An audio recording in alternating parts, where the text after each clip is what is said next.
All right. Welcome, y'all. This is the 11th Deep Dawgcast. I'm Star Wars Dog. I appreciate y'all being here and tuning in.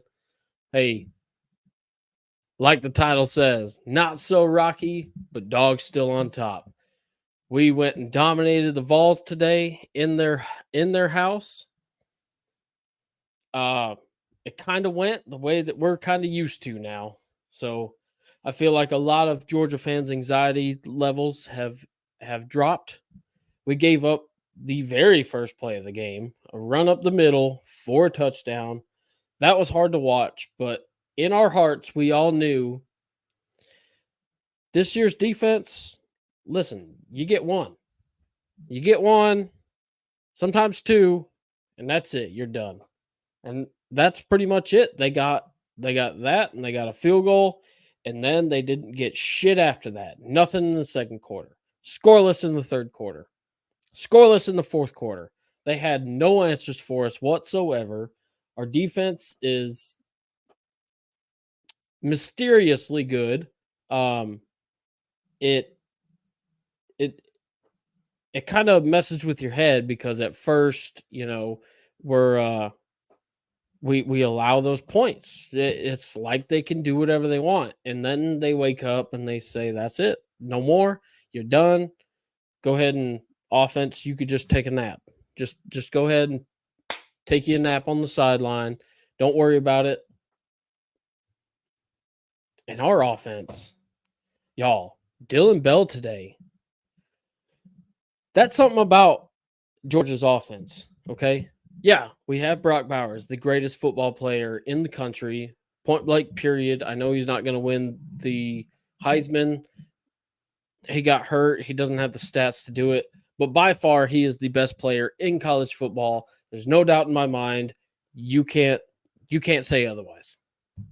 Yes, Jaden Daniels is really good, and he's different. But Brock Bowers is the best. Lad McConkey is amazing. Caleb, you're using my chat, man. Lad McConkey is amazing as well. Rosemary Jack Saint's amazing. But what's fascinating about our offense is you don't know what the week's going to bring. We've had Ra Thomas have an amazing night. I forget which game that was, but he showed up and showed out. In this game in particular, Dylan Bell did the work. Dylan Bell is our secret kind of weapon. I mean, he's been filling in at running back. He's been doing what's asked, and man, today he made some incredible plays. How about that first touchdown? A little toss sweep, the entire defense chokes up, and he says, boop, right to Rosemary Jack Saint. I love a trick play to start it out. Good time, good game. I ended up going over to a buddy's house. I completely agree. King's Advisors in here, and I'll bring them on here in a little bit. What an incredible weekend. He's excited. South Carolina just got a win. I really want to check Missouri right quick because it was really close. But anyway, amazing weekend.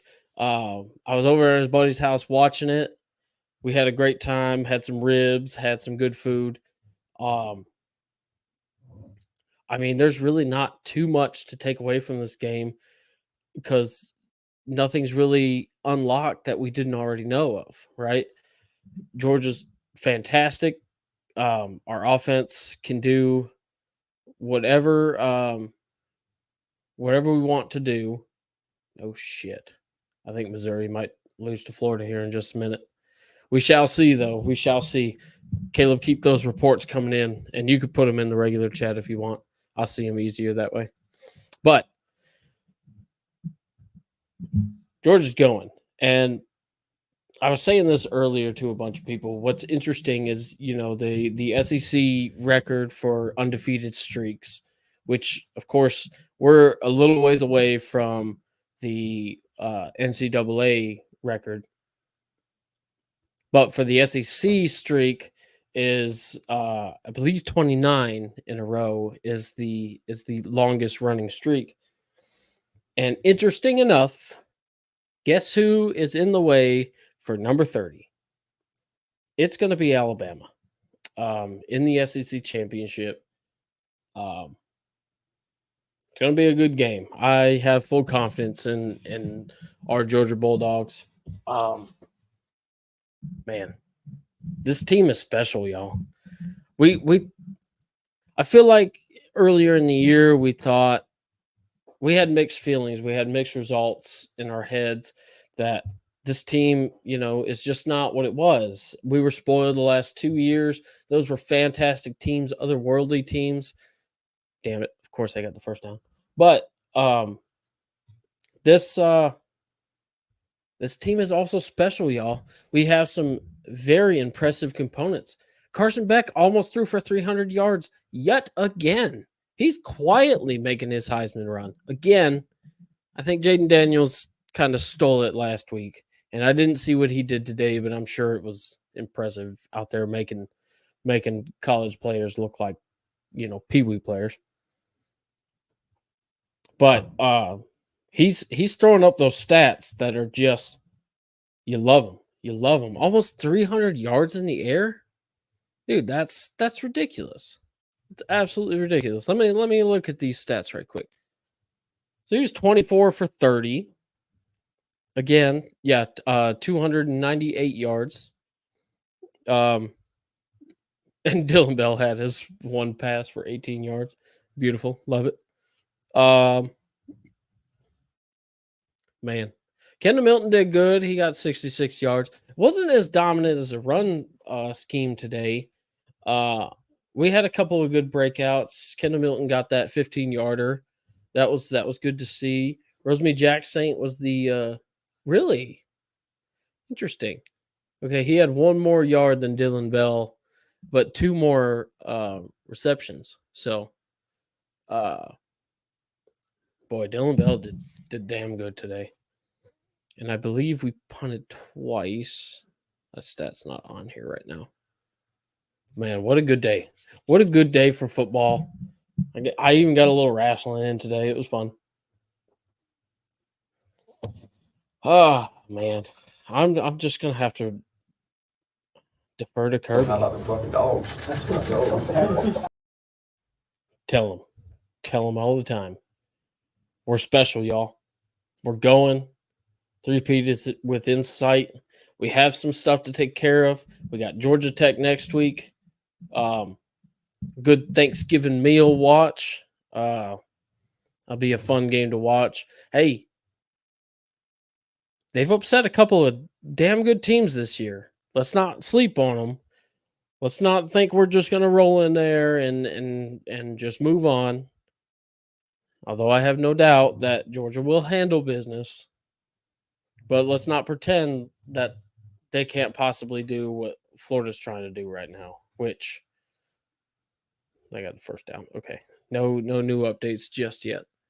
But, okay.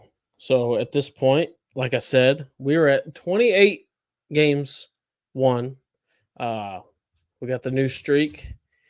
Here you go.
Hell yeah.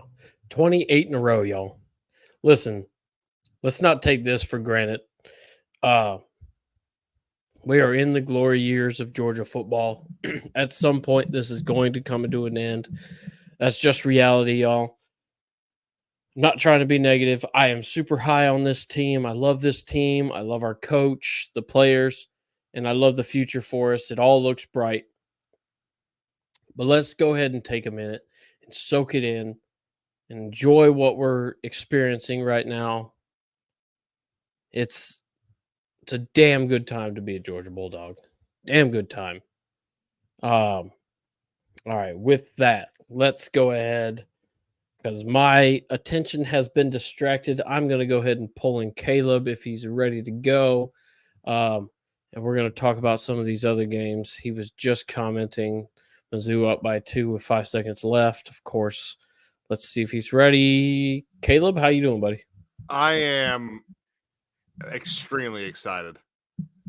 Hell yeah. My God. And they just lost the game. Who did? Florida. It was so they were on like their they were on their 25, and so they throw a 15-yard pass over the middle, and the guy doesn't even catch it. It like hits his numbers and bounces off, and it's like, what are y'all even doing? That's not the play to try to win this game on.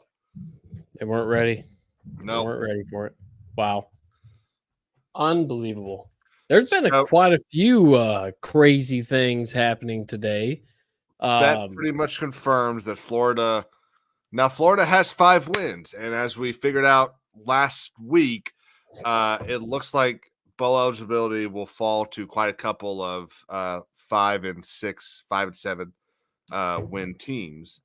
Wow. Your team might have something to say about that. What do you think? Yeah, I tell you what. Oh my God. Woo-hoo-hoo. How about them Cocks?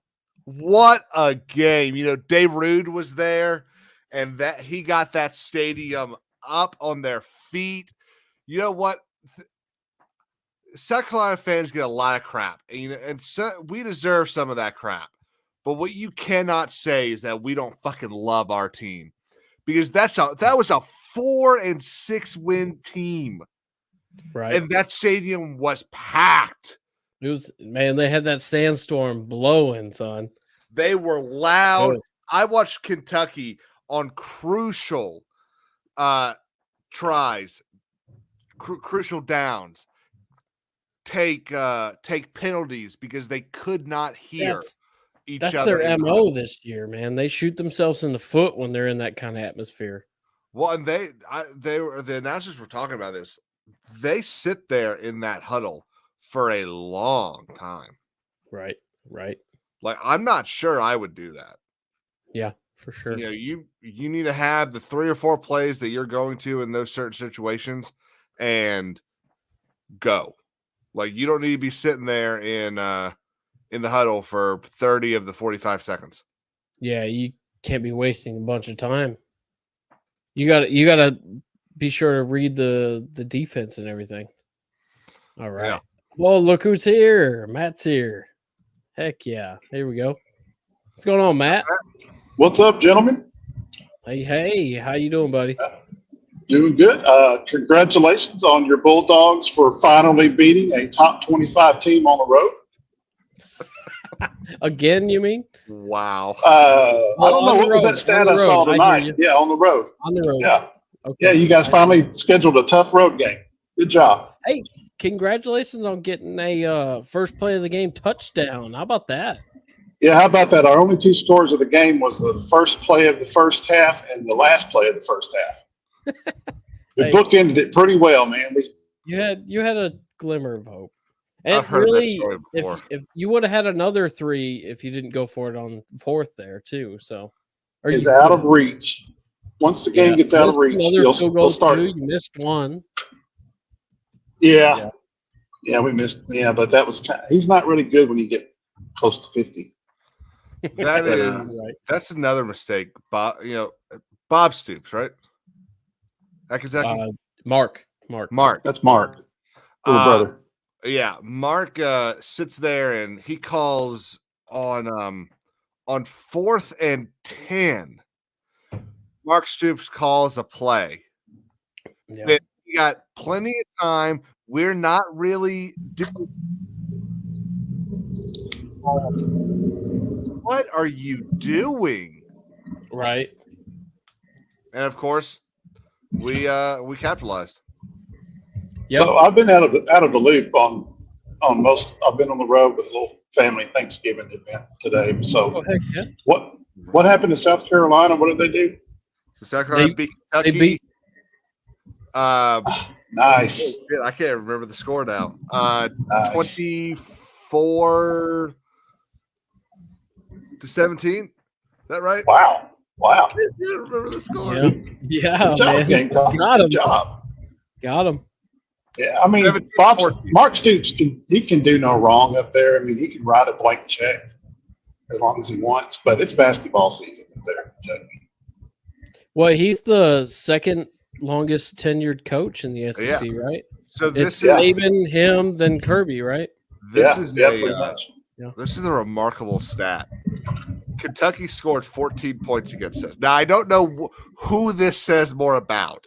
Does this say more about South Carolina or Kentucky? But Right. Kentucky scored 14.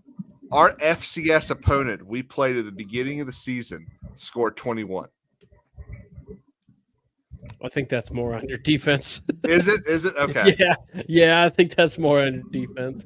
Okay. I was seeing it But, more but as you on. could probably contribute that to the atmosphere too. The Oh, atmosphere probably wasn't near as raucous as a late night in Williams-Brice, man. insane. Come on. Yeah. I need to What's go the to that update? game next year. Caleb, What's- we need to what's get it? tickets next year and go to that.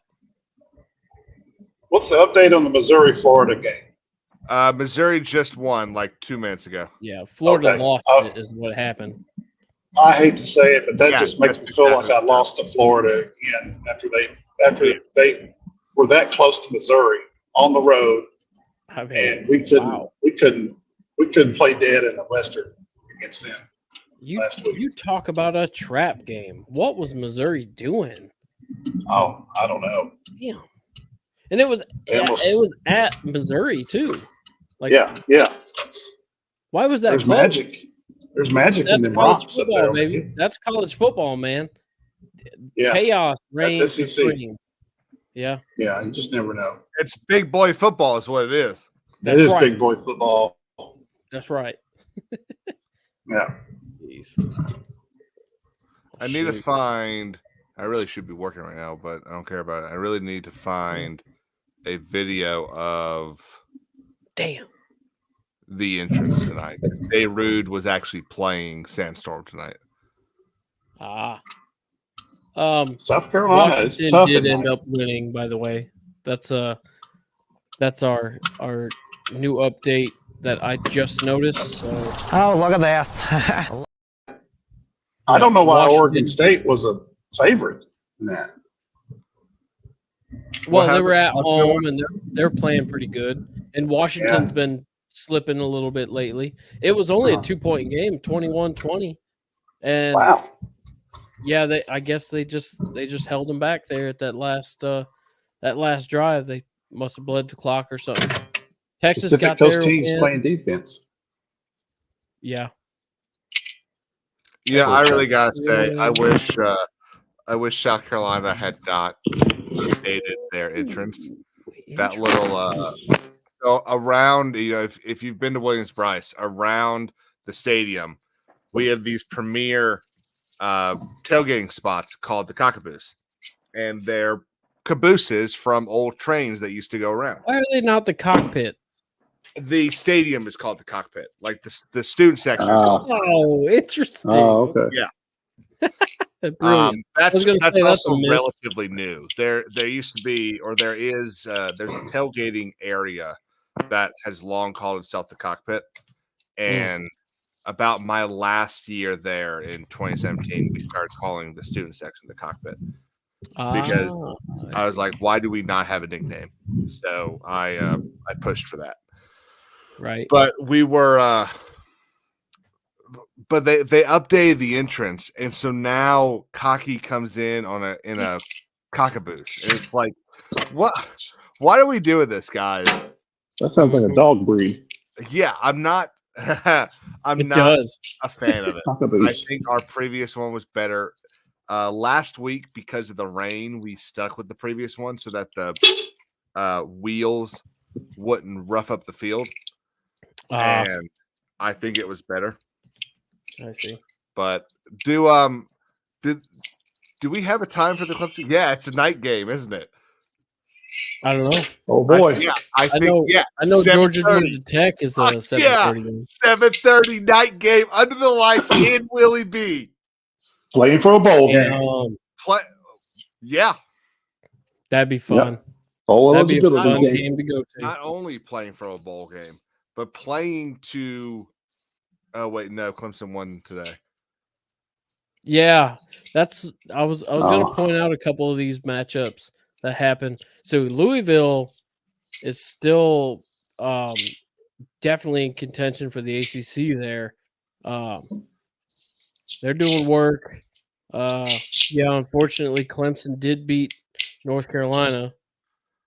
Mac Brown I don't know if someone sold their soul or what, but Mac Brown cannot close it out against Davis Sweeney. I don't know. He's had so many different opportunities to beat him, even in years that Dabo went and won a national championship. He's had so many opportunities to beat him and just shits the bed. Yeah, I think that's the only upset. I think Clemson is the only upset win against a ranked team. Michigan struggled with Maryland today, by the way. Really? Yeah, only won by like 11. It was a very like the end result is 31-24, but it was a very like the Maryland could have won it if a couple of things would have went right for them. Yeah. Washington struggled too. We talked about that briefly. Jeez.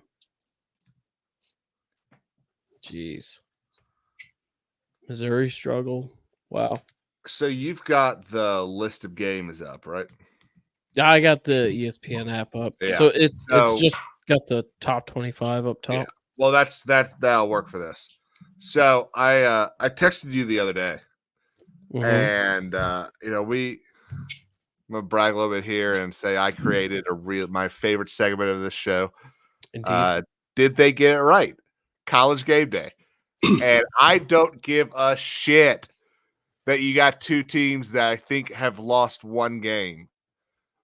But JMU and App State is not where College Game Day should have been. No. Look, here's the thing. Fine. Listen, I'm going to be honest with you. I'm kind of retarded. The South Carolina game was a better game than JMU App State.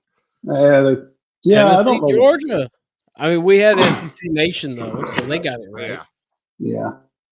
I was a little surprised SEC Nation didn't go to Carolina with the whole Dayroot stuff and because that South Carolina had been billing that game this whole season. So they I was just went to Alabama, Kentucky last week though. Oh, okay. Yeah, that makes sense. They try to see. So SEC Nation tries to make their rounds to each school. Yeah. Although when it's if both teams are ranked, they'll make an exception and they'll go there. They might go there. I think in 21 they went to Georgia's campus 3 times. Well, I think last year I think they went to Carolina twice in a row as well. Didn't they go to the Tennessee game and then decide to go to the Clemson game? Probably after. Yeah, I don't doubt that one bit. I could be making that up, but I'm pretty sure they did. I mean, why? It makes sense to me. Y'all were hot last week or last year, and I'll tell you what. I don't know if maybe Mrs. Beamer starts off November with giving Shane some loving or something, but that fucker loves November. Oh no! I mean, he fucking loves November. Doesn't give a shit about October, but loves November. Oh, Jesus. Man. So I take it all around. Good weekend, huh? Yeah, I mean, look, I obviously, when you've got, especially on the three of us here, when you've got your team playing the other guy's team, someone's going to lose. But Yeah. this was a great weekend of football. Like, I haven't heard any like insane stories. No one's gone and broken a leg. It just seems like it's been a good weekend of football. Well, I will say, it did look like Alabama broke Chattanooga's leg today. Jeez. I did not watch that game. They whooped their ass. They put on 66-10 on their ass. And I I'm heard going to have Florida's to quarterback to got put out. Antonio about that one. What do you think, Antonio? Them poor moccasins. Jesus. I heard Florida's quarterback got put out up in Missouri. Do what now? What now? Florida's quarterback, I heard he got put out in Missouri. Okay, yeah, that was weird. So me and the Works. wife were watching that, and their quarterback went for a run, and he like just showed that he has just grapefruits down there, right? And he just lowered his shoulder and plowed through two dudes like he was on spring break, and the two guys that he like ran through, like it looked like Herschel Walker just plowed through them, and they were on the ground rolling, and he got the first down. And then all of a sudden he was hurt, and he got sent to Missouri's facilities and was getting X-rays. Last I heard, he after the play he looked entirely fine, and the next thing you know, Florida's backup quarterback's in. And it was probably take it 17 ended the game, right, Caleb? Yeah, it was probably so. I think I've said this before. I watch Carolina. I don't watch other people. Right, but you were watching it. Yeah. But like I'll turn it on, but it's couldn't give two shits. I just kind of wanted to see Missouri lose, but then I also wanted to see Billy Napier lose. So it was just kind of like what do I do? Right. But first off, that was an incredible game. Like, Columbia is a difficult place to go, like 2/3 of the season every year. Because it gets so damn cold. Well, but then it's almost like, their fans just don't really show up for 2 or 3 home games. Well, yeah. But then when they do, they're sitting all over the rocks in the yard there, which I was saying to my wife that I'm not opposed to that. I kind of like the idea of I'll bring a blanket out and, kind of furl it out like a picnic. Like I kind of like that. That's neat. But that also kind of says that you kind of have some room to spare, and that's odd for an SEC team. That's baseball acting. It's high school. That's high school football. Yeah. It's a glorified, right? Vanderbilt. It's a Vanderbilt stadium, basically. They can't. Well, Vanderbilt. The difference is Vanderbilt can afford to build on. Missouri, I don't think really can. Yeah. I like that Matt Mitchell guy that does the SEC roll call every week, and he was like, "Vandy, are y'all still under construction?" Yeah, the cranes around here just instinctually build hotels. I don't know what's going on. That's accurate. For if you ever see the Nashville skyline, that's accurate. Oh yeah, it's nothing but tower cranes everywhere. Yeah. Well, that's times are good. Mm. It's kind of like oil wells in Texas. Yeah, things are growing. Heck yeah, man! Shoot, boys, what a good weekend. Yeah, we'll beat up on little brother next week. Vanderbilt's always our last game of the year. We'll take our aggressions out on that. Yeah, is it home or in Nashville? It's home. It's home. Even when it's in Nashville, it's home. Really. Yeah, it is. No one really has an well. away game when they play Vandy. Right. Yeah, it's basically a long away game for us if we go there. But we're back home and the senior night, and all that. So yeah, we'll just we took our bumps this year. It's kind of a bridge year. So we'll have our quarterback in place next year. So For I have a sure. question, Mr. Tennessee fan. Yeah.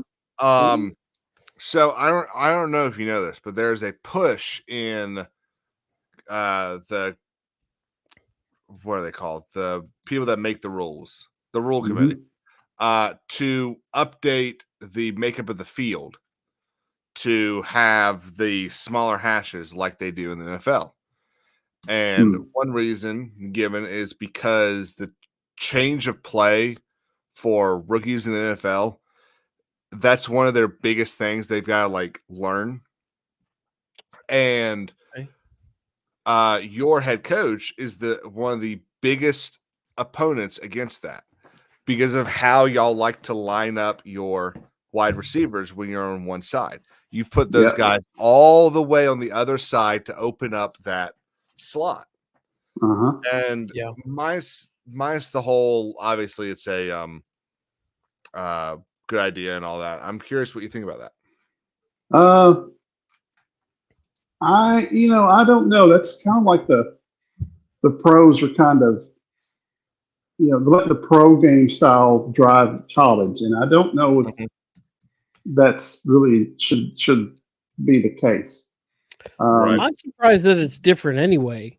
Like, Yeah, football is football to me. Why is it different at different levels? Like, I've never if really we thought want to about do that. 2 feet inbounds as a catch versus one, just First do. one, yeah. You know what I mean? Like, why is it different on different? Like, just make it the same across the board. I don't understand why So there's different rules. one of the reasons there are certain things that are different, like the catch rule, is I'm trying to think of how to word this. Watchability. No, I think it's more like Skill level. skill level and the review availability when all that stuff was being decided. So the NFL has had review for a very long time. Right. And challenges. yeah, and college has not. College hasn't. I mean, the pylon camera is only like what, 4 or 5 years old now? Yeah, well, no, I think it's a little older now. Time's getting away from us. I think Yeah. Pylon was around like 2015. Like it's That's a been good around for a point. minute now. Yeah. But like, those kind of rules take a while to, and then I'm pretty sure the rule committee is only allowed to like change a couple things every time. And right now it's all about profit and well, Right. I'm sorry. Profit for the nonprofit. Yeah. But I think one of the reasons is because they just haven't gotten there yet. Right. Well, one thing I'm glad about college is that we don't have their overtime rules. I can't stand that the first team, if you score, you're done. Which didn't they change that this year or something? I Like, thought it was each team gets the ball, but maybe it used to be for a each while team it gets the wasn't that ball. way, But right? If it went to so- overtime, you had one chance.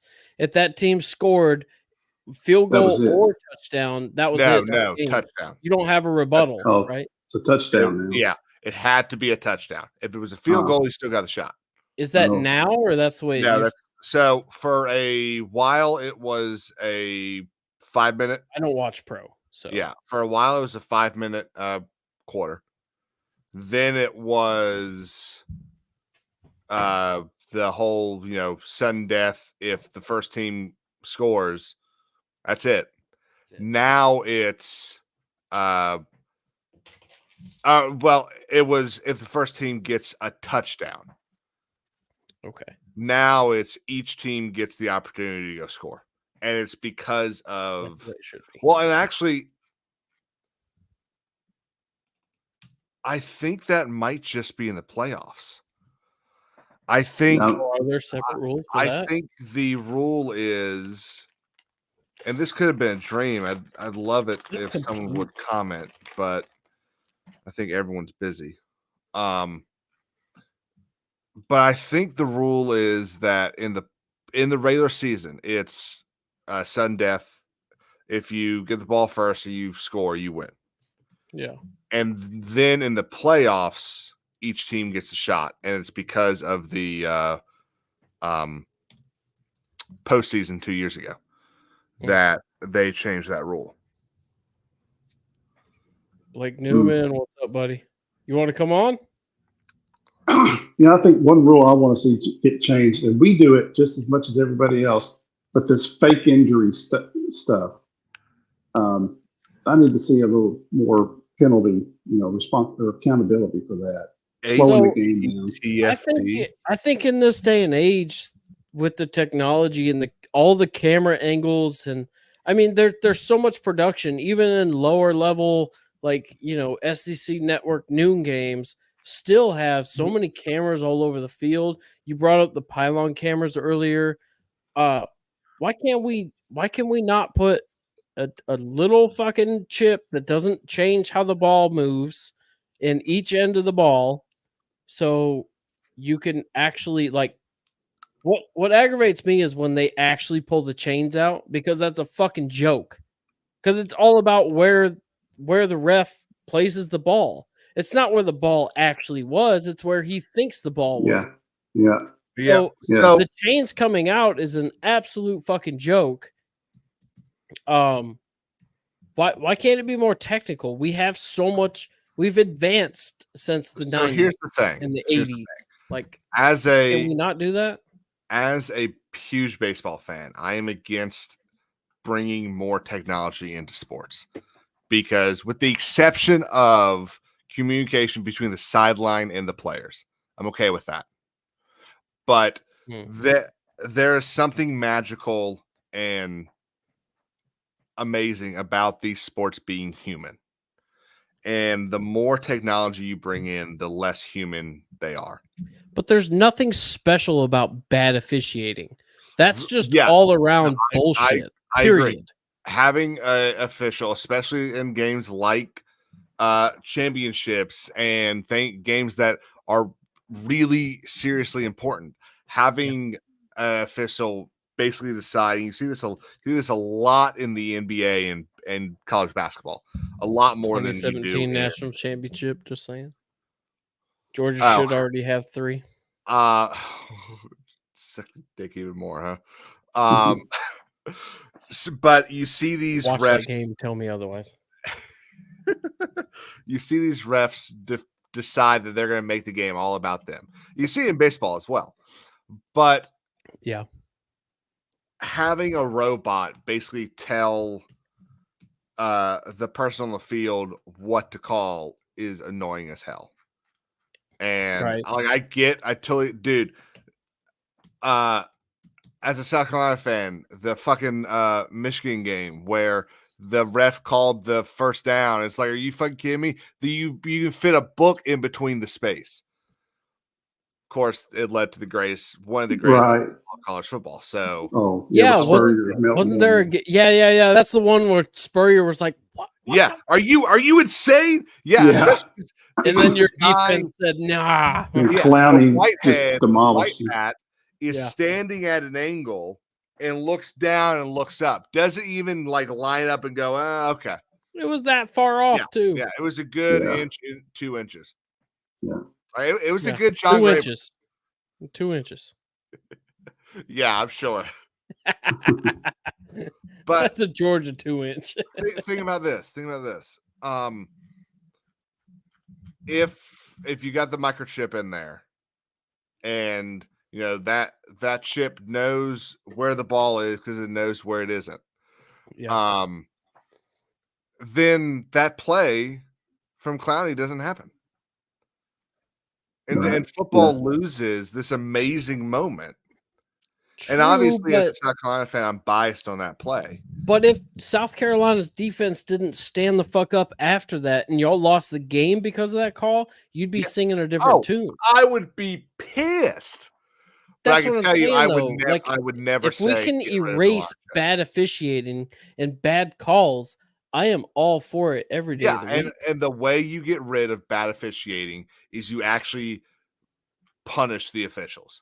Well, they're all part-time anyway. They're not full-time employees. But yeah, there's got to be some serious. Even in the pros, they're part time. no, they're full time in the pros. No, they're not. Look it up. They are not. They are part time employees. Maybe They contractually. absolutely are. Look it up. They get Yeah, it. Ed Hockey League used to be a lawyer. He was a lawyer, but That don't mean shit on this. well, I I'm mean, telling you, they are for sure part time employees. So what I'm even in saying the NFL. they may be employed as part time, but their paycheck is that of a full time employee. Like amount wise or 40 hours. Amount wise, yeah. I mean, and yes, maybe, but like maybe, they also like sure, how much that's not all they're does able to do. NFL ref make? there is some accountability because the referee, the officiating has really sucked. Bad. Bad. And you could tell when an umpire just wants screen time. Like you could tell. So the highest paid refs. So it probably includes the refs that end up During an Alabama game or so this is NFL. So Chiefs game. It probably includes the ref that ends up ends up reffing the Super Bowl, a couple postseason games. It's not going to be just the guy that playoff does stuff. Yeah. $205,000. It's a lot of money, and when you think about it, they need to make sure they do pay them a lot. Just for the game or their salary? Their salary. So okay, all right. That's good living. Yeah. I mean, you're assuming there's not stuff they have to do during the week. I mean, there's still probably tests and stuff, and there's camps they got to go to prove it to which is why I think part time is thrown out there because they don't do anything throughout the week. So I'm sure a lot of them do other jobs during the week or whatever they do. Well, I got a friend, or I had a friend that was her dad was a ACC ref, and he was an accountant, and so he on Friday he'd fly out to wherever he was reffing and ref the game and then fly home. I don't know how much he made. I don't really know why an accountant needs another job. Just skim it off the top. I didn't say that. I did not say that. But yeah, a lawyer too. I think the best way to fix the issue is refs need to start being held accountable, and we need to start seeing that, because for all we know, they are now. But the issue with accountability is if they get a call wrong and it costs the game, the result of the game doesn't change. So you could reprimand or relieve them of duty or whatever. It doesn't change the fact that you lost a game because of that ref or that call or that, because there's plenty of cases like that. So I think coaches can get the old slap on the wrist, it doesn't actually do shit. I think what needs to be changed is the baseline of how we officiate these. We have all this technology. We have cameras every fucking where. There's no question about it. When you're sitting at home and you're watching the replay and the broadcasters are like, oh, yeah, no, that's a clean play. And the officials come out, the calling on the field stands, and they're like, oh, okay, well, that team got away with it. Why? What? So I'll give you a little example of I guess not really an example, but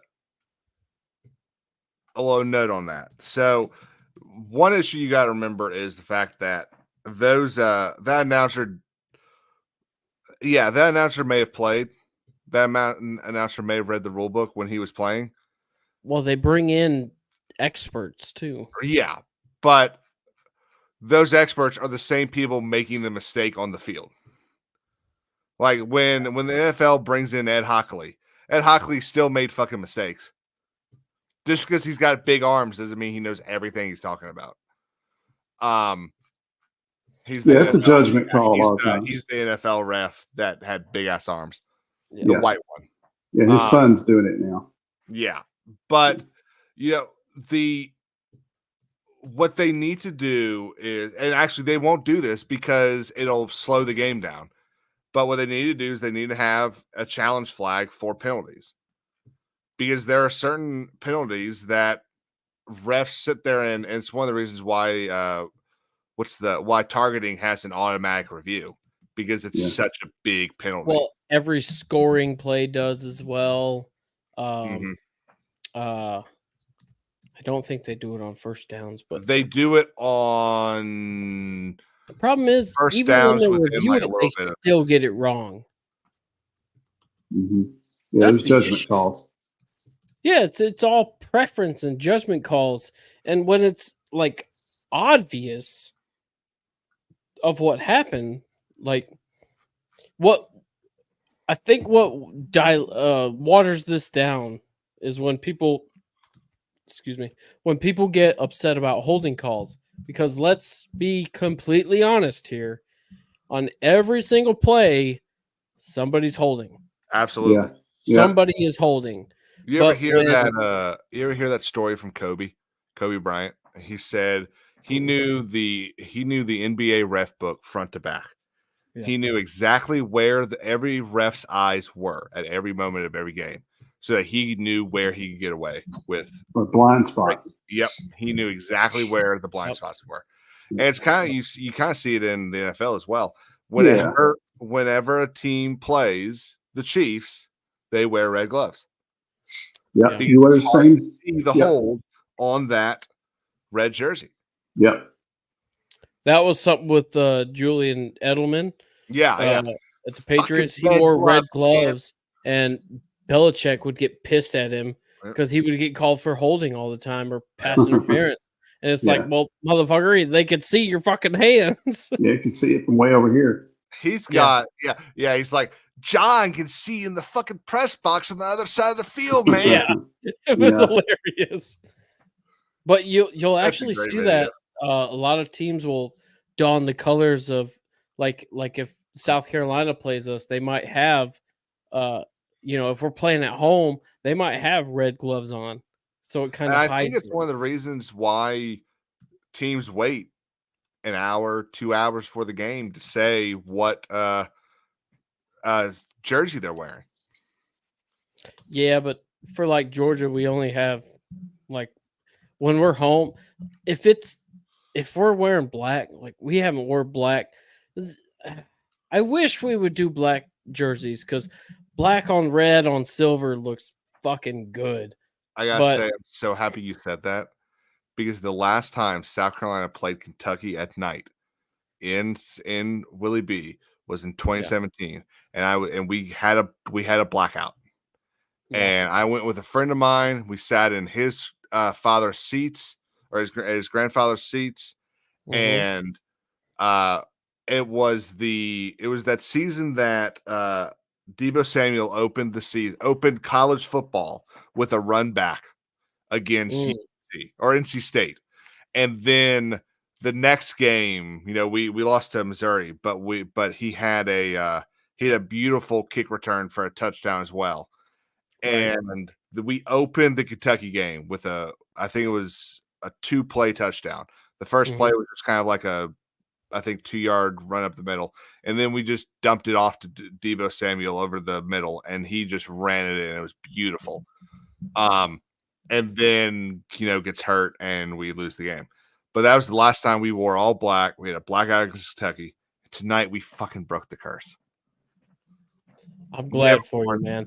I hope Georgia does soon, because our last blackout was Auburn, and that game didn't go so well. I can't remember what year it was, but it didn't go so well with us. And somebody has that archive. So there is a Georgia, because there's a South Carolina fan that tracks all that shit. There's a Georgia fan that tracks that shit. Oh yeah, for sure. But like we're a heavily superstitious fan base for sure, because we've just have so many How could close, you not be? encounters before our glory days now Mhm. that it seemed like every little thing, like, oh shit, I better change my shirt. George is not Yep. playing good, that Mhm. kind of stuff. I've changed But my clothes mid game. most fan bases do that, right? Like y'all do that. Oh yeah, Have y'all ever changed your shirts during a absolutely, game? dude. Matt? Yeah, What we did I did. do? We came out in black. We came out in warm up in a different jersey for a South Carolina game when Kiffin was here. Went back into the locker room and put our black jerseys on. I think Yep. it was South Carolina game. Yeah. I Not think that to was a not good to surprise. hurt Caleb's feelings, but y'all's dark mode this year, which I know y'all kicked South Carolina's dick in the dirt. But damn, Didn't that have to was say a it good either. look. But I like your Yeah. smoky grays better. I like the smoky I grays really better. do love the smoky grays. Now we've had some bad luck with it, and a lot of people are superstitious and hate it because of that. But I personally like It I doesn't make like a it. fucking difference. It doesn't. It's how you But just it how you helps. play the game. It helps to have something to blame. It does. True. Yeah. You got Well, a it's part of the scapegoat. Other fun. than It's your college team. football, man. It's part of the fun. Yeah, But Oregon does it. Oregon has Nike money, and they can just wear a different They do. jersey every week, and helmet every game. But most teams like Georgia, it's cool every now and then to do it. Alabama doesn't do it. Y'all don't need those gimmicks to really get hyped up for a game. Right. We There's almost unfortunately do. something prideful about just your traditional. It hasn't Right. changed since ever. Like you're Right. just well, that's you. why Alabama still wears the same damn helmets. Yeah. Like if Alabama did a fucking complete whiteout or something, like that'd be weird. It would be. I Yeah. mean, the only Like thing they would ever do Auburn's is maybe just stayed consistently traditional. Mhm. That shit's coming though. I'm God, not could sure I'd you necessarily imagine call them them. wearing all orange or some shit? Ugh, I'm Yeah. not sure I'd call it gimmicks, I'm fine. but I hate orange. that attempt to get the fan bases or the fan base excited Yeah. for Alabama. Younger generations, I think, like it. The players like it. They might do it. They might do it, but I could see them doing black with their crimson. That could look good if they do it right. But black's not really one of their colors at all.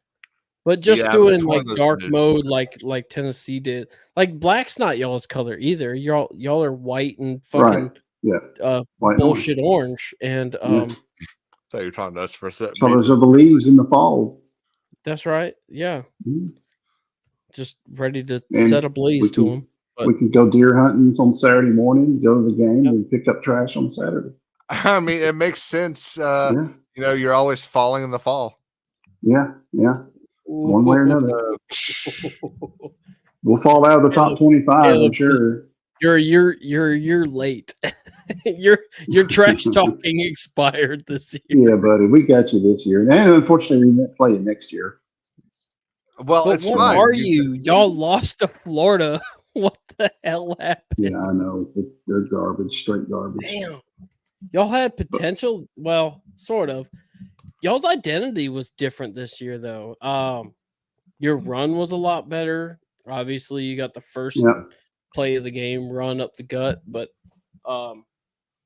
just That interesting. was Your luck. defense was a lot better, but I think we were fooled by your season opener with Virginia because it turns out Virginia sucks at football. And Yeah. And so does A&M. Apparently, we beat A&M. Oh That my was God. really Y'all want to talk about that real quick? sure. A&M. The carousel. I mean, what was that original contract worth? $150 million or something like that? Yeah. No, yeah. 95. It 95. was close to 100. Yeah. It was an extension. It was a contract extension, 95 mil for the next 10 years. The buyout was 76 mil. Mm. $76 million. That was 2 years ago when it was presented. Right? Yeah, 2 years ago when it was presented, the contract extension. So at this point, the buyout ended up being 76 mil. So now he gets paid 76 mil to sit on his happy ass. Yeah. Also, there's a clause in that fucking contract that he can continue to gain that money even if he coaches next year. Oh Like my if Wow. God. there's no non-compete. Like he can go and coach right now and still collect that 76 mil. I think Jimmy Sexton is well. Jimmy Sexton's but just about everybody's Yeah. uh, I think he's Kirby's agent. as But well. boy, Yeah. that was the deal of a century. That's like right up there What's with funny Bobby is I Bonilla share a name and with the him. Nets. So Yeah, how about that? Yeah. does A&M go after Dabo? Okay, yeah, let's do I have anything for that? Let's see here. I'm guessing. The first What's couple his name? notes of the alien. Petrino is up Okay. upstairs All as the right. OC, Here we isn't go. he? Oh, we'll do him. Little conspiracy talk.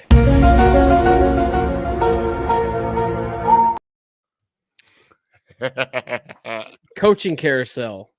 Any prospects?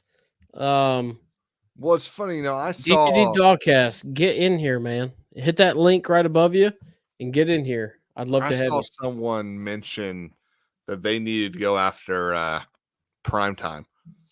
And my thought was, A&M? yeah. And I thought, why? What has he proven? He has not proven anything yet. Yeah. A&M needs a Texan. I'm sorry. They're more Texas than Texas. I love that. Are they not though? Like they're I can agree with that. they are absolute Texans. Like they Oh, yeah. they have giant bonfires that kill people. They have I must have missed some that kind of story. cult meeting. They're so dude. Texan, it's crazy. A lot of oil money. That fucking midnight yell is the weirdest fucking thing I've ever seen in my life. Creepy as fuck. Did you see With the male the cheerleaders. did you see the one they did? I think they've spent millions of dollars trying to strip it from the internet. But the one where they like made fun of what was it? Is it Tennessee?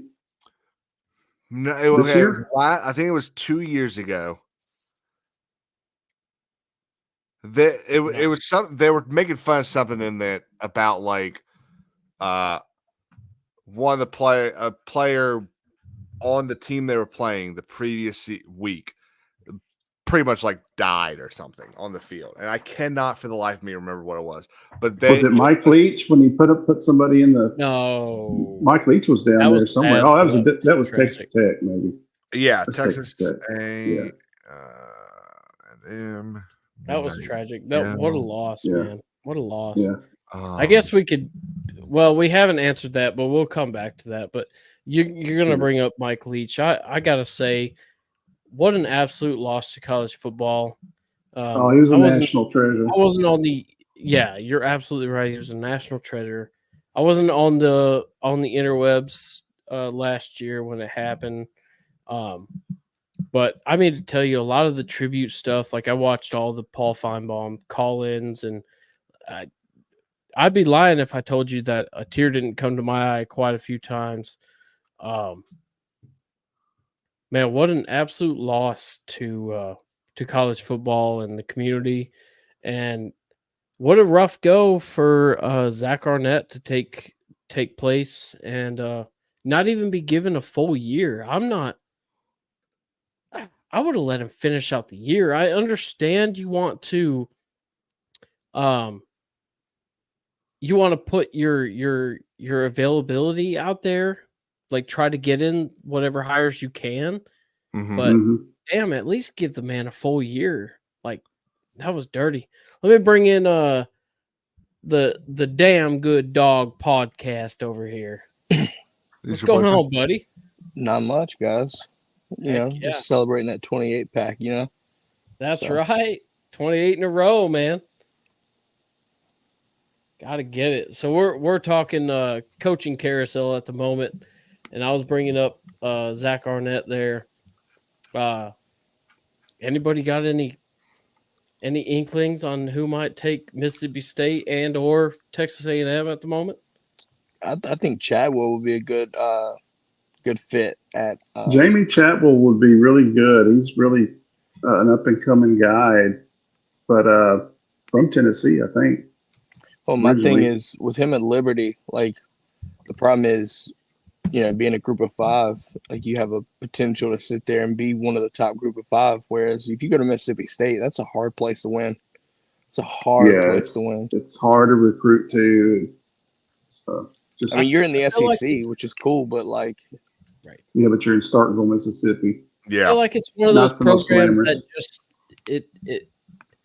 it tops out at middle of the tier. Like it Yeah, doesn't I wouldn't really even say- have the you're ability giving to them the go benefit of a above. doubt there. Like, That's not middle. yeah. In the SEC, Well, hardly ever well, will it they be tops middle. out. I'm saying it tops Middle of the out. West. It's not going to but- get anywhere near above 7 wins. Well, Yeah, they're like I think you got to understand fourth. too. Guys, think about this. In 24, divisions go away, and now you bring in Texas and Oklahoma anyway. Yep. You'll Yeah. never sniff the top No, if you're Mississippi State. No, they'll be in the No. bottom 3 almost every year. Right there with unfortunately Vandy Arkansas and Vandy. Kentucky. No, What? Kentucky with Stoops. I don't see them. I see them being middle, if at least. Yeah, they'll be around 5 or 6, somewhere around there. Yeah, I mean, you're looking at Vanderbilt. Caleb, You're I'm looking sorry at to say, I Mississippi feel like State, South Carolina will probably stay in that bottom tier. No, it's gonna be fuck. Well, right now, if we're looking at teams right now, Auburn. No, Auburn will get their shit together before their boosters fuck it up again. Well, Just needs to Auburn. stay straight. as long as he's still there, Florida. Yes, I'll be right back. I think Florida really Florida's messed got up more of high. a shot, Caleb. Florida's got Florida more of a really shot to stay at the messed up. bottom this go around until they let go Napier. Yeah. So Florida really messed up hiring Billy Napier, and He I reached think what they should Real have done. sunshine, Billy. Yeah, they should have. This is going to be. I think this is going to be a hot take. They should have gone and hired Butch Jones. Oh my That's goodness! explain. Hold on, explain yourself. Oh my Explain goodness! yourself. Oh my goodness! Please, Explain. please, Hold on. please, Explain. please Explain, hire please. Butch So- Jones. So this is Explain. the thing. I have held for a long time that Butch Jones made one mistake, and it was talking up his team prior to the year that he got fired. Because the seasons prior to that were he coached 5 seasons. And am I right at that? 5 seasons or 4 seasons? He was 13 through 16? 17. So 13 through 17. So those first 3 seasons were the best Tennessee football since Fulmer left.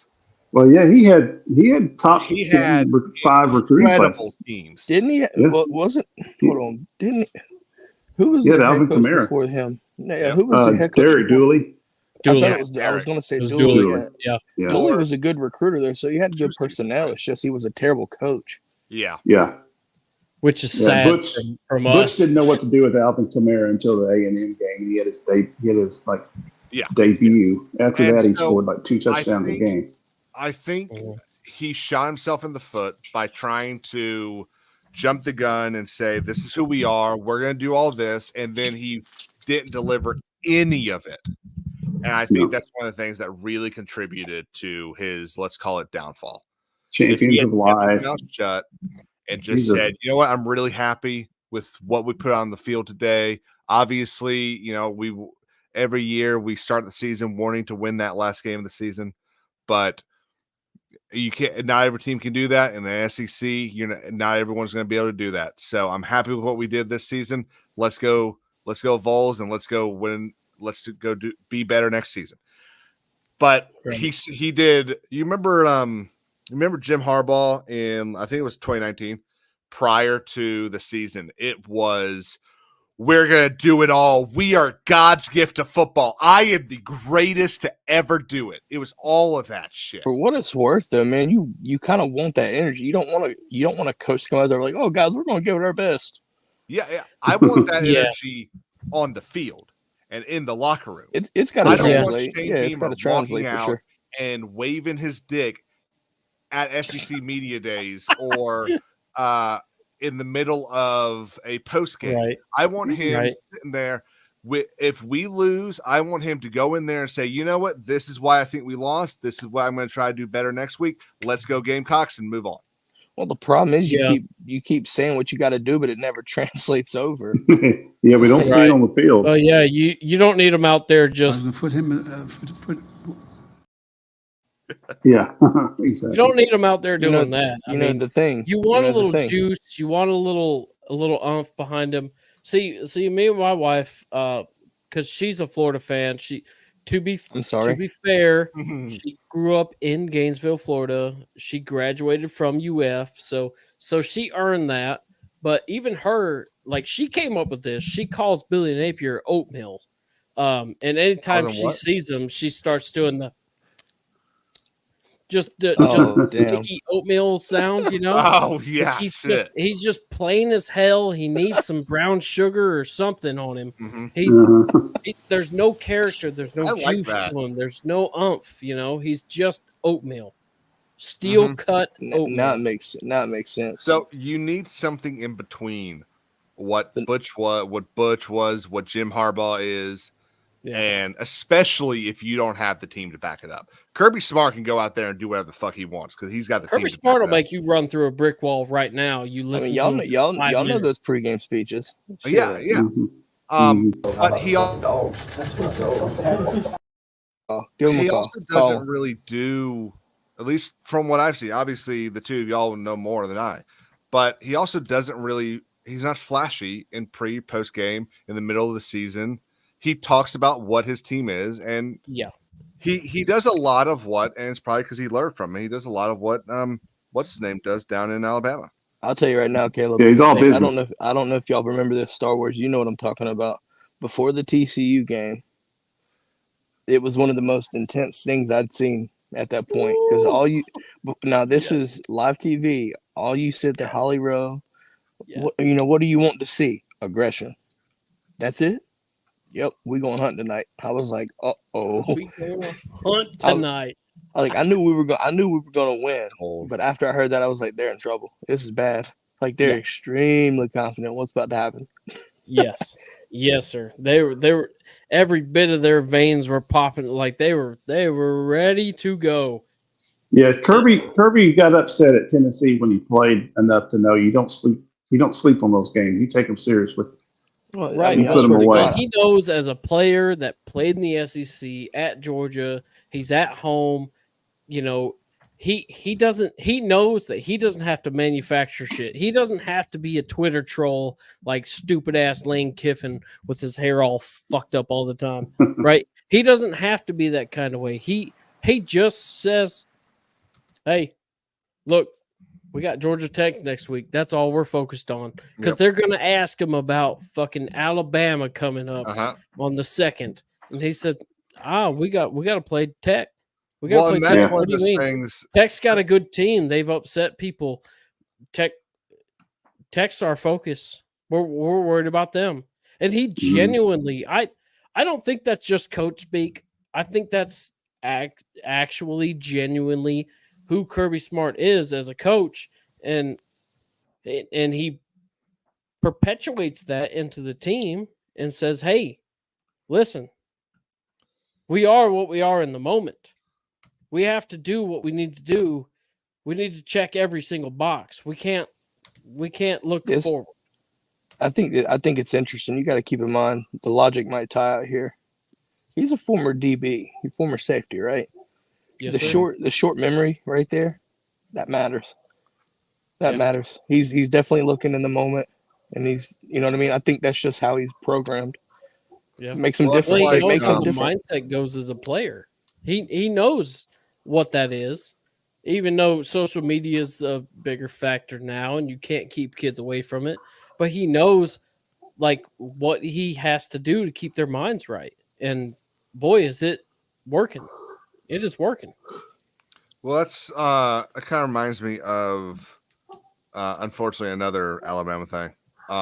You remember this is a pretty big pregame. I think it was a midweek. It was like a Tuesday interview with Saban, and the media is all y'all playing Georgia in 2 weeks. What do you think about that? And he's like, we got a team this weekend. Why are y'all asking me about Georgia? He goes, and the reporter, I've never seen a reporter do this before. And the gall of this was he basically said, yeah, but it's like, I think it was Charleston Southern or something like that. He's like, but it's Charleston Southern. So, I mean, we're not interested, and we already know y'all are going to beat them. Ain't that the way he flipped it? He flipped the hell out. Are you kidding me? We almost lost to Georgia State last year. I don't want to ever hear one of y'all come in here and throw another team. I was like, holy fuck. But that's the championship mentality for what it is. You're absolutely right. But so that's kind of what I'm saying. I don't like this idea that your coach needs to go out there and be flashy and be like, we're the best. We're the best. We got this. No. You go out there, you be honest. You know that your team can stand up against anyone in the league, and you're ready to show that. But you are not going to overlook anyone to see what's coming down the pipe. It's funny you say that too, and I think something interesting here. You look at Kirby Smart, you look at Nick Saban, and you look at guys like Eli. You look at guys like Shane Beamer comes to mind. There's a difference between football being fun and football being everything. Mm-hmm. And when Georgia and South Carolina played, you saw the exact opposite coaching styles. What that meant, to me, it kind of just picture, just made it a picture perfect. Painted a perfect picture for me. Yeah. I mean, when you get Kirby up there on that podium, he's up there. Thank you for the warning. I was ready for him, but it's much easier if the cops do it. Don't we agree? I'm not sure how that one works. That's huge. Going to be in Columbia. Going to be watching the Clemson and Gamecocks. On the dude, I can't believe he's fucking coming to the game. That's going to be awesome. South Carolina, good people. Good people. He doesn't need a campaign in South Carolina. He's got South Carolina locked. Great people. He's got South Carolina locked. I mean, we're not going to vote for someone else, especially after our former governor said that dumbass shit online. Got South Carolina huge, winning huge. Get after it. But I'll tell you, the thing you just said about you didn't say opposing. You said opposite styles. I think it's more of a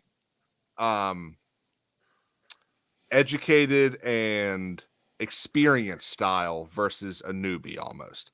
Because Shane, this is Shane's third season.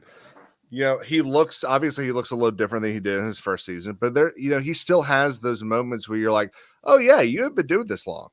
And it's kind of like after some of the games, he's said some stuff this season that I'm like, bruh, shut the fuck up. I think for me though, Caleb, I think that the difference in that, right, the philosophy there, it's how you speak, it's how you operate your program. Because Kirby, when he was younger in Star Wars, where I'm going with this, the emotion, like the Rose Bowl, like all that stuff right there, super emotional, right? Charged up. Still to this day, he's charged up.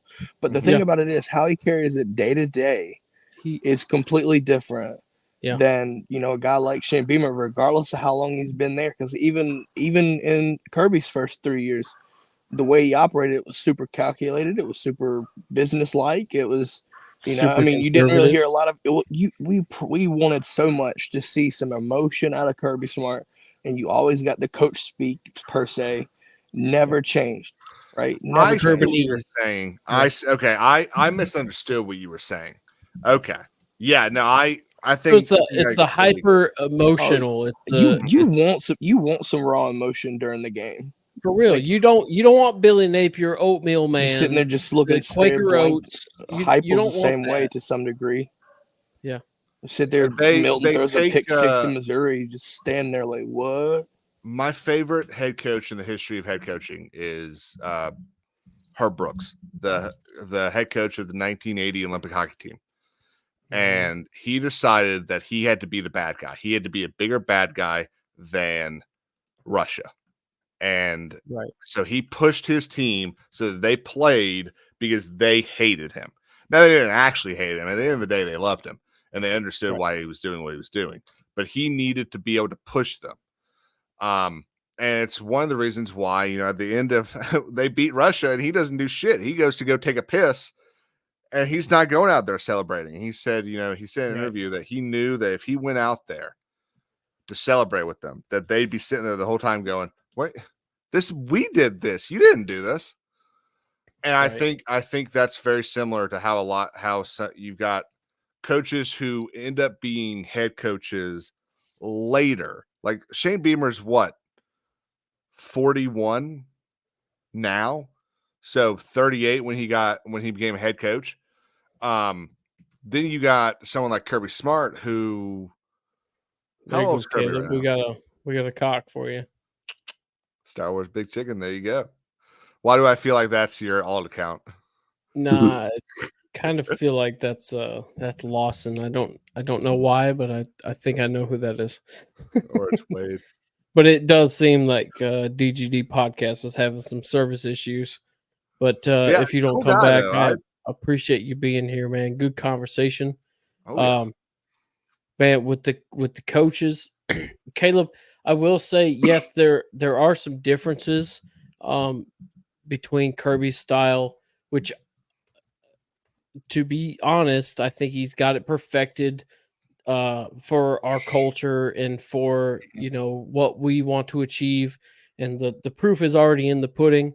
But I do feel like Shane is the perfect fit for y'all's program. Culture over some. What's the fuck? I should know this. It's culture over Expectation? climate.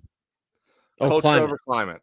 I see. And I love that we beat Kentucky again, because that whole storyline from last year, remember that? Yeah.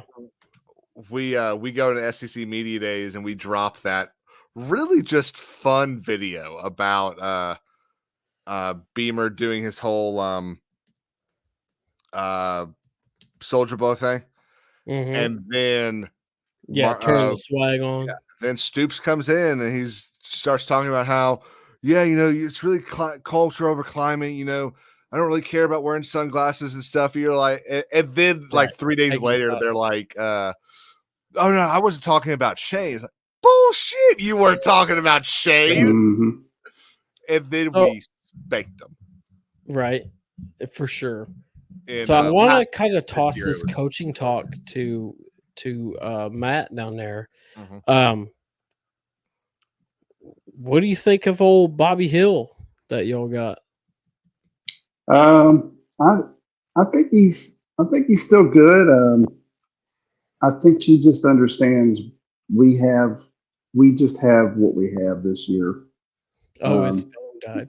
Sorry. I mean, you look at I mean, between this year and last year, I mean, it could have easily been an 8-win season last year if we just did not have the quarterback we had and the receivers that we had. It was real. I mean, we got lucky with Alabama. You know, Alabama missed a lot of field goals, and just a lot of things just went right last year. And this year, he just kind of knows Joe Milton is not really the guy. They put as many Band-Aids on it. Too good. Yeah, I think no hooker. No, exactly. I mean, Heupel's a good coach. He's smart offensively. I think he's still got a lot of maturing to do on maybe learning how to adapt or adjust when things don't go right. But there's only so much you can do with the players you have. Mhm. You still got to have the Jimmies and Joes. So I think he's safe for a couple more years. We'll really see how he goes next year with new recruits. And Nico comes in to be quarterback. He's supposed to be really, really good. They're just really not wanting to burn that red shirt with him this year for whatever reason. He just take the lumps.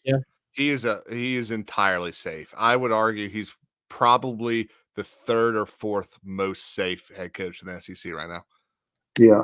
Okay. Yeah, Give me your list. Give me your list. Okay. So safe coaches. Safe coaches ain't going nowhere. Number no one, worries. Nick Saban, because they're just not going to. They're just not. They're just Once not. he retires. Number two is obviously Kirby Smart. Number 3, I think, and I hate to say it, is what's his name down there in LSU? Brian Okay. Kelly. Yeah. Kelly, PK. yeah. And then Hupple is, I think, 4, maybe 5. Hoople. Hoople, yeah, I can't ever say his name. He plays back and forth between Eli over at Missouri. I hate it. I hate Eli, but you cannot deny, if we're being Production. fair, you cannot deny what he's done there. I hate Yeah. him, but you cannot Yeah. deny it. I think there's a lot of people that are like, it depends on how they did that week. Like Shane Beamer, 3 weeks ago was probably in the back 7. Now he's probably like 6 or 7. So it really it's, and of course now we've got what, 3 openings? 2 right? right now. Mississippi, A&M. That's it. Okay. That's our Okay. opening. No. Yeah. Arkansas is probably going to be open. Stoops is okay. Yeah, unfortunately. Hey, listen. Yeah. Again, If- basketball season started. If They don't Boss care. Hog Right. listens, come back home. Come back home. We'll gladly take you. Are you talking to Sam Pittman. Pittman? We'd I would gladly really have you enjoy- back. I would. So this is the funny thing. I actually would really like to see him come to South Carolina and work on our offensive line. The problem, though, is could he take orders from the guy he was just giving orders to last year? I think they can mutually. It wouldn't be like taking orders. It would be like a dynamic, like, Yeah. take care of this. Okay, let me do what I need to So, do, kind of thing. Years ago, South Carolina was very good in baseball. And and our head coach went to become our AD. And his backup or his assistant coach became the head coach of the team. And he had a pretty good first season, okay second season, and his third season, it was not performing. It was very bad. And halfway through, or after a couple weeks, we started hitting really well. And it's pretty much agreed that the hitting coach basically started trying to take over, kind of tried to commit a coup. And so head coach fired him. And then everything just went downhill. And so that's kind of how I feel what might happen, that Pittman wouldn't be, and not because Pittman's a bad person or anything, but just because, look, the dude was at the mountaintop in coaching. I mean, not school wise, but position wise. 2021, his team over exceeded expectations. Yeah, His first yeah. year, which Mhm. is kind of similar. It's a parallel to y'all's coach. Yep. Y'all exceeded expectations year 1 And year 2. and then all of a sudden it's just it's no good. Play it. What do you think, Antonio? Should have had love it that so ready, much. man. I love it so much. But yeah, I'll tell you, it's a weird world coaching. You know, it blows my mind that what's his name can get a $76 million buyout for being a bad coach. Because he got He rode the tails. the not full credit. Like, he shouldn't have gotten all the credit that he got for the Florida State championship that he was there for, because that was not his doing. Exactly. Someone asks you, hey, who was the reason that Florida State won a national championship in 2013, 2014? Like right now, if Will Muschamp was to take over head coaching duties and somehow Kirby Smart got tossed out and Georgia wins a lose. third straight national championship, You would all of a sudden now Will Muschamp is responsible for the that's not how that worked. It's kind of But like that's how he fucking did it. Yeah, it's kind of like how when Michigan most likely wins next weekend, it's not going to be that interim's win. No one's going to say, "Hey, he's an incredible coach. He just beat Ohio State." Yeah. Like, no. I'd be curious. I do still have Michigan in the game, but I don't know now. Dude, that honestly, if there, let's play that there is a script. I think the script's being rewritten, and I think Ohio State wins, and this is going to be the punishment that Michigan receives. The NCAA is not going to do anything, but they're going to know that they were kicked out of the national championship. Takes months to do anything anyhow. Yeah.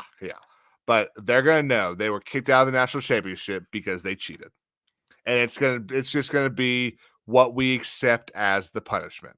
I'm still in the camp that they should be just disqualified.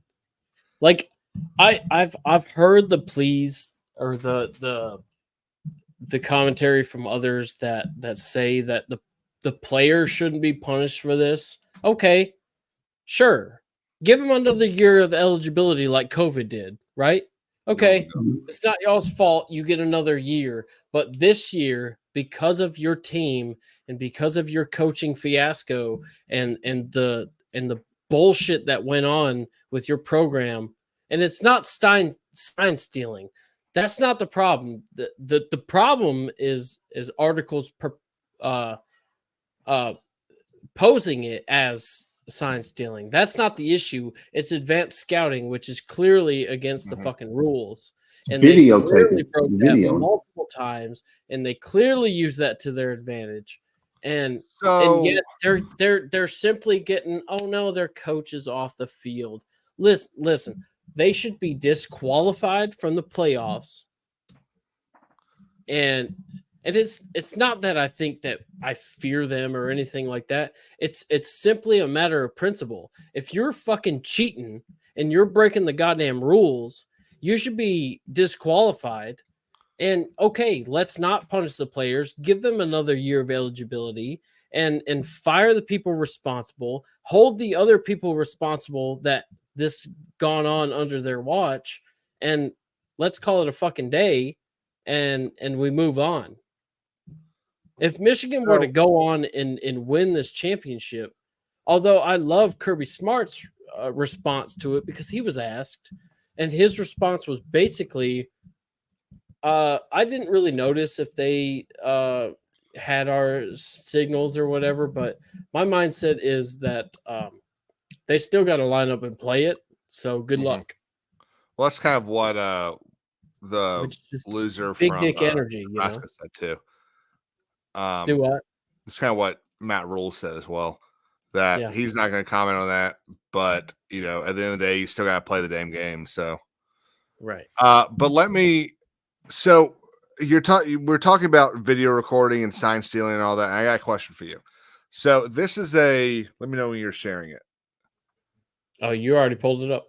Oh, did I? Oh, I didn't know I could. I didn't know what automatic. You got that. You got that power. So this is obviously a picture of Willie B. And if you're sitting anywhere and you look over here, I think this is the Kentucky game. And you look over here, you see how this little area right here looks different? Yep. So it's because it's this. Is that where you put the band? No, their band is actually right here. This is where the opposing band sits. That is where the scouts for the next team sit. And so this is what I've always been told, that we've got a spot in our stadium that if like last night, Clemson's got people that are sitting right here filming the game so that they can learn stuff. Is that not what that thing is? I don't think you're allowed to film. I think that's you're not scout, but you can't film. You're not allowed to film. And there was a case, they changed that rule a few years ago. Yeah, Michigan with Central Michigan. Is that what you used to be able to do? Used to be able to I don't know how many years ago, but I was told in the NCAA rules, you're not allowed to advance scout, which is filming games and sidelines. But there was also a case with Central Michigan and Michigan State game that somebody was on the Central Michigan sidelines, like on the sidelines, filming Michigan State's signals with fucking with the glasses sunglasses. that had a camera in it. Like, yeah, that was that Scallions dude. Yeah, like that. That's the weird name guy. Yeah, Yeah, he had like a network of 60 clearly people. against the fucking rules, and I feel like I'm alone on this island. That alone, Michigan should be DQ'd. So I think, honestly, what probably should have happened is the all-powerful NCAA should have used their power that they, well, it might not exist anymore, but it definitely existed back then, and do what they did to Southern Cal. And they should have, because they knew, and also kind of what they were going to do against Auburn in 2010. They knew that Southern Cal was paying Reggie Bush. Yeah. And they just let it play out. And then they punished. That's what they should have done here. They should have used their power to prevent the story from leaking, and then, done a huge thing, emphasize the rule, punish the team. And I think you'd have, depending on how, what it ended up, if they ended up winning and beating Georgia, Georgia fans would be pissed. But I think it would have just been easier to punish them in the after fact, kind of like, hopefully do a better job than what the MLB did with the Houston Astros.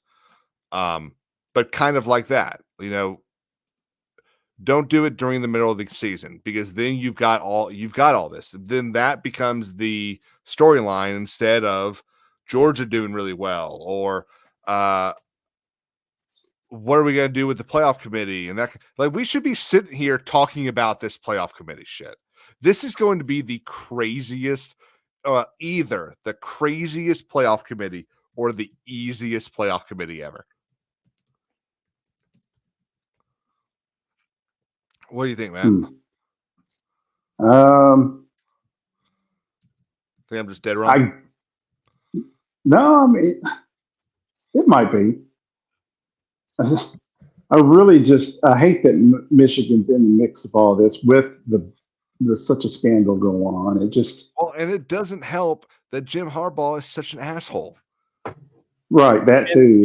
If Jim was a nice guy everywhere he goes, if Jim was a nice guy, and it was kind of seeming like more like this guy was like calling up the OC or the DC and saying, "Hey, I'm a telepath and I got a really, I'm a medium. I just talked to someone and this is what's going to happen."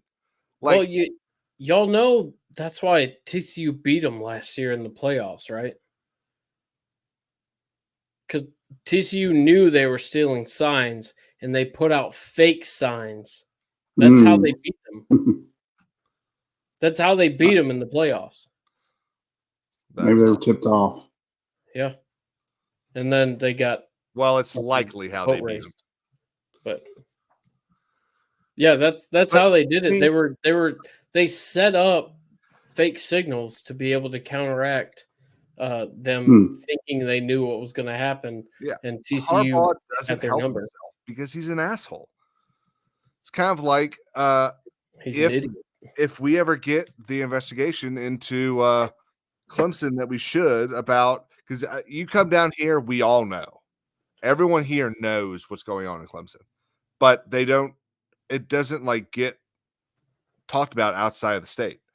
That the church up there, the statewide church that has a bunch of different campuses all over the state, they pretty much launder money into Clemson and pay their football players to do stuff and all this sort of shit. And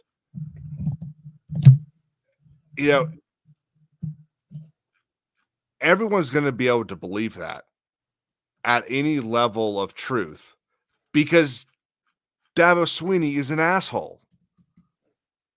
An arrogant asshole. Yeah, but you go to I've heard his name tossed around for the A&M job. Yeah, I've heard that too. I'm pretty sure I said something about that like week 1 of this thing. Did you? Like we need to go back and check because I'm pretty sure, or I said something like I think he's going to leave Clemson and go to A&M or I think Clemson topped out. Yeah, he can't do anything else with Clemson, especially because he's got his attitude there that he can't change. He can't become someone else now. And the way he reamed out Tyler from wherever. I think that was a staged call, actually. He had so many talking points so ready to go. He didn't stutter, nothing. I think that was a total inside job. Potentially. I think it was scripted. The one from so would you say it's a conspiracy?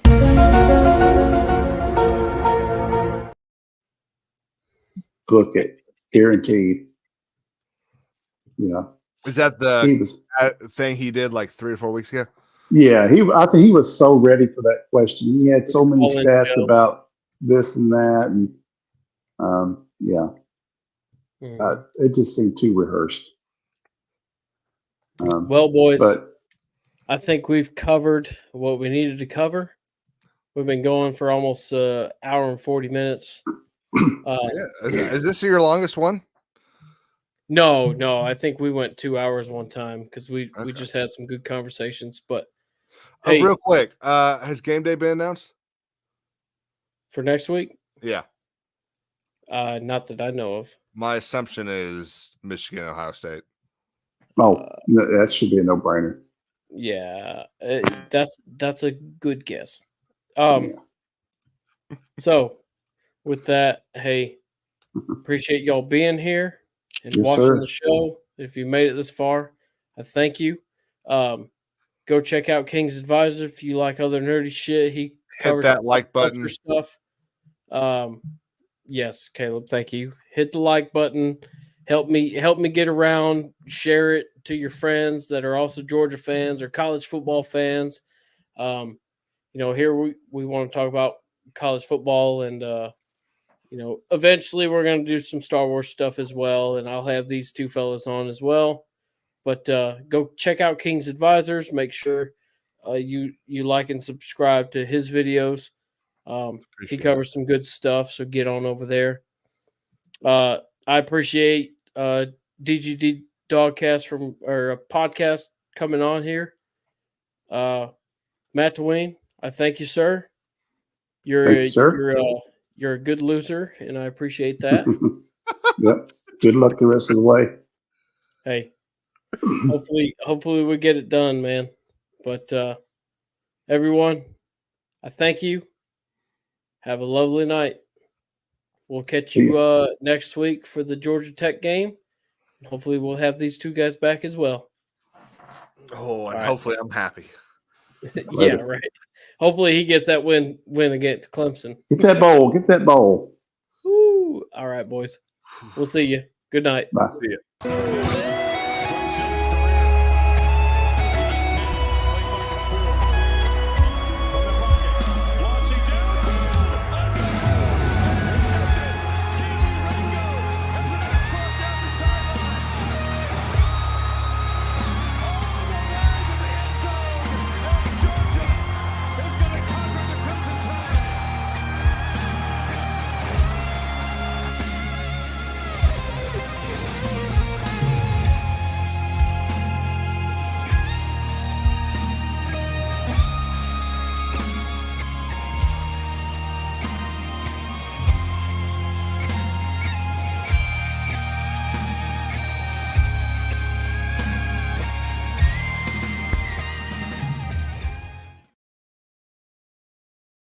How about the fucking dogs?